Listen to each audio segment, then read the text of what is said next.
ಎಲ್ಲರಿಗೂ ನಮಸ್ಕಾರ ಸ್ನೇಹಿತರೆ. ಅಬ್ಬರಿಸಿ ಬೊಬ್ಬರಿದ ಶಿವಂ ದುಬೆ ಕೊನೆಯ ಲೀಗ್ ಸ್ಟೇಜ್ ಪಂದ್ಯದಲ್ಲಿ ರಾಕ್ಷಸನಾದ ಶಿವಂ ದುಬೆ ಸಾಥ್ ಕೊಟ್ಟ ಹಾರ್ದಿಕ್ ಪಾಂಡ್ಯ. ಇನ್ನು ಶಿವಂ ದುಬೆ ಅವರ ಬ್ಯಾಟಿಂಗ್ ಹೇಗಿತ್ತು ಮತ್ತು ನಮ್ಮ ಭಾರತ ತಂಡ ಕುಸಿತ ಕಂಡಿದ್ದಲ್ಲಿ ಮತ್ತು ಮತ್ತೊಮ್ಮೆ ಫೇಲ್ ಆದ ಅಭಿಷೇಕ್ ಶರ್ಮಾ. ಇನ್ನು ಈ ವಿಡಿಯೋದ ಅಪ್ಡೇಟ್ ಆದ್ರೆ ತಿಳ್ಕೊಂಡ್ ಬರೋಣ ಬನ್ನಿ. ಅದಕ್ಕಿಂತ ಮುಂಚೆ ನೀವೇನಾದ್ರೂ ಟೀಮ್ ಇಂಡಿಯಾದ ಅಭಿಮಾನಿಯಾಗಿದ್ದಲ್ಲಿ ಈ ವಿಡಿಯೋಗೆ ಒಂದು ಲೈಕ್ ಕೊಟ್ಟು ನಮ್ಮ ಚಾನಲ್ ಅನ್ನ ಸಬ್ಸ್ಕ್ರೈಬ್ ಮಾಡ್ಕೊಳ್ಳಿ.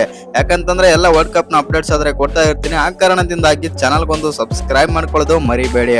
ಇನ್ನು ನಮ್ಮ ಭಾರತ ತಂಡ 2026ರ T20 ವಿಶ್ವಕಪ್ ನಲ್ಲಿ ಲೀಗ್ ಸ್ಟೇಜ್ ಪಂದ್ಯದಲ್ಲಿ ನಮ್ಮ ಭಾರತ ತಂಡ ಕೊನೆಯ ಪಂದ್ಯ ನೆದರ್ಲ್ಯಾಂಡ್ಸ್ ವಿರುದ್ಧ ಆದ್ರೆ ಆಡ್ತಾ ಇದೆ.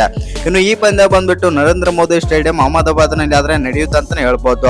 ಇನ್ನು ಈ ಪಂದ್ಯದಲ್ಲಿ ಟಾಸ್ ಗೆದ್ದಂತ ನಮ್ಮ ನಾಯಕ ಸೂರ್ಯಕುಮಾರ್ ಯಾದವ್ ಅವರು ಮೊದಲು ಬ್ಯಾಟಿಂಗ್ ಆದ್ರೆ ತಗೊಳ್ತಾರೆ.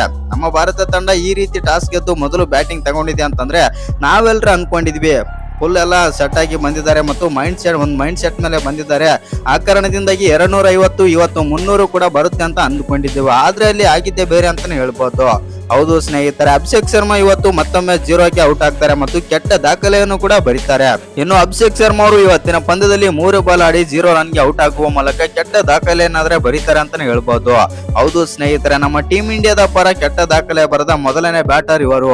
ಇನ್ನು T20 ವಿಶ್ವಕಪ್ ನಲ್ಲಿ ನಮ್ಮ ಭಾರತದ ಪರ ಯಾವುದೇ ವರ್ಲ್ಡ್ ಕಪ್ ತೆಗೆದು ನೋಡಿದ್ರೆ 3 ಬಾರಿ ಡಕ್ಔಟ್ ಯಾವ ಆಟಗಾರನು ಕೂಡ ಆಗಿಲ್ಲ. ಇದೀಗ ಅಭಿಷೇಕ್ ಶರ್ಮಾ ಅವರು ಆ ದಾಖಲೆಯನ್ನಾದ್ರೆ ತಮ್ಮದಾಗಿಸಿಕೊಂಡಿದ್ದಾರೆ. ಇನ್ನು ಆ ಅಭಿಷೇಕ್ ಶರ್ಮಾ ಪಾರ್ಟ್ನರ್ ಆಗಿರುವಂತಹ ಇಶಾನ್ ಕಿಶನ್ ಕೂಡ ಇವತ್ತಿನ ಪಂದ್ಯದಲ್ಲಿ 18 ರನ್ ಆಡಿ ಔಟ್ ಆಗ್ತಾರೆ. ಇನ್ನು ಮತ್ತೊಮ್ಮೆ ಬ್ಯಾಟಿಂಗ್ ನಲ್ಲಿ ತವಕ ತೋರಿಸಿದಂತ ತಿಲಕ್ ವರ್ಮಾನು ಕೂಡ 27 ಬಾಲ್ಗಳಲ್ಲಿ 31 ರನ್ ಆದ್ರೆ ಆಡ್ತಾರೆ ಅಂತ ಹೇಳ್ಬೋದು. ಆನಂತರ ಸೂರ್ಯಕುಮಾರ್ ಯಾದವ್, ನಮ್ಮ ಭಾರತ ತಂಡದ ನಾಯಕ ಆಗಿರುವಂತಹ ಸೂರ್ಯಕುಮಾರ್ ಯಾದವ್ ಕೂಡ 28 ಬಾಲ್ಗಳಲ್ಲಿ 34 ರನ್ ಆಡಿ ಅಂತ ಪರ್ಫಾರ್ಮೆನ್ಸ್ ತೋರಿಸಲಿಲ್ಲ. ಒಟ್ನಲ್ಲಿ ಹೇಳ್ಬೇಕಂತಂದ್ರೆ ನಮ್ಮ ಭಾರತದ ಪರ ಟಾಪ್ 4 ಬ್ಯಾಟ್ಸ್ಮನ್ಸ್ ಯಾವ ಪರ್ಫಾರ್ಮೆನ್ಸ್ ತೋರಿಲ್ಲ ಕಾರಣದಿಂದಾಗಿ ಭಾರತ ತಂಡ 193 ರನ್ ಆದ್ರೆ ಕಲೆ ಹಾಕಿತ್ತು. ಆದ್ರೂ ಕೂಡ ಇಷ್ಟು ರನ್ ಕಲೆ ಹಾಕಲು ಪ್ರಮುಖ ಕಾರಣ ಅಂತಂದ್ರೆ ಅದು ಶಿವಂ ದುಬೆ ಮತ್ತು ಹಾರ್ದಿಕ್ ಪಾಂಡ್ಯ. ಹೌದು ಸ್ನೇಹಿತರೆ, ಇವತ್ತಿನ ಪಂದ್ಯದಲ್ಲಿ ಶಿವಂ ದುಬೆ ಅವರು 31 ಬಾಲ್ಗಳಲ್ಲಿ 66 ರನ್ ಆದ್ರೆ ಹೊಡಿತಾರೆ. ಇದರಲ್ಲಿ 6 6 4 4 ಮತ್ತು 212ರ ಸ್ಟ್ರೈಕ್ ರೇಟ್ ನಲ್ಲಿ ಬ್ಯಾಟಿಂಗ್ ಮಾಡ್ತಾರೆ ಶಿವಂ ದುಬೆ.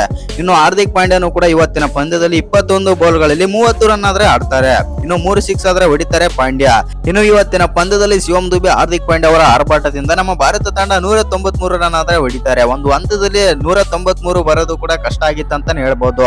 ಆದ್ರೆ ಈ ಹಾರ್ದಿಕ್ ಪಾಂಡ್ಯ ಮತ್ತು ಶಿವಂ ದುಬೆ ಬೆಂಕಿ ಬ್ಯಾಟಿಂಗ್ ನಿಂದಾಗಿ ನಮ್ಮ ಟೀಮ್ ಇಂಡಿಯಾ 193 ರನ್ ಆದ್ರೆ ಹೊಡಿತಾರೆ.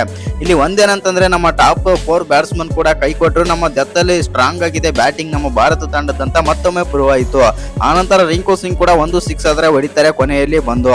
ಒಟ್ನಲ್ಲಿ ಹೇಳ್ಬೇಕಂತಂದ್ರೆ ನಮ್ಮ ಟೀಮ್ ಇಂಡಿಯಾ ಬಂದ್ಬಿಟ್ಟು ಒಳ್ಳೆ ಬ್ಯಾಟಿಂಗ್ ಏನೋ ಮಾಡಿದೆ, ಆದ್ರೆ ಟಾಪ್ 4 ಬ್ಯಾಟ್ಸ್ಮನ್ ಬಿಟ್ಟು.